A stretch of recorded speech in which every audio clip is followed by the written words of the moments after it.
All right, so you heard it straight from the doctor's mouth, but wait a second. Isn't a doctor going on television and revealing Jackson's medical secrets unethical? Joining me tonight in Chicago, attorney Tamara Holder, and tonight from Hollywood, Pat Lalama, who's an investigative journalist. Tamara, I don't get it. Isn't Dr. Klein violating the doctor-patient privilege here by going on national TV and talking about all of Jackson's medical issues? Of course he is. Doctor-patient privilege is one of the most important things that doctors are taught in med school. And this doctor should be sitting next to Larry King with his attorney because he is under investigation right now.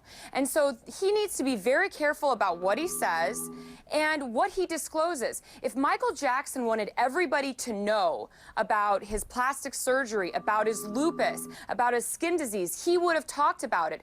And his privacy rights survive him in death. This doctor is stupid. Flat out stupid for talking about these things on TV. That was something that Michael Jackson was clearly very concerned about. He talked about his skin condition in the past, and we saw him do it on Oprah back in 1993. Look at this. I have a skin disorder that destroys the pigmentation of the skin. It's something that I cannot help, okay? But when people make up stories that I don't want to be who I am, it hurts me. I don't want to go into my medical history because that's something that's private, but that's the situation here.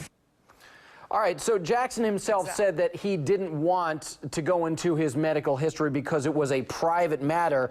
Dr. Klein's out there talking about it on Larry King Live. Dr. Klein, by the way, not specifically under investigation. The police do want to speak with him. He's cooperating. He's given them some records on Michael Jackson. But, Pat, I am sure you have a Lalamanian theory about this. Is there anything you can think of that would have made it okay for Dr. Klein to go on TV and talk about Jackson's past and his medical history? Well, not okay for me, but okay for him. I think it's a preemptive strike because he knows that the feds and the state are going to be looking at him, and this is all about spinning it his way. But he didn't answer anything clearly, and let me make one other point, something to think about for the future. The right of privilege, at least in California, is for the patient. In the patient's death, the right goes to whoever's representing the patient. I'm going to bet that the family will go to court and say, you know what, we waive that right because we want these doctors to be forced to talk, be forced to tell us what I know. Watch for that, AJ. I think that just might happen. And a judge could by him or herself rule that he waives the right and demand that these doctors talk. All right, so very quickly, Tamara, theoretically, Dr. Klein could go, let's say, to the estate and say, yeah, is it okay if I talk about this?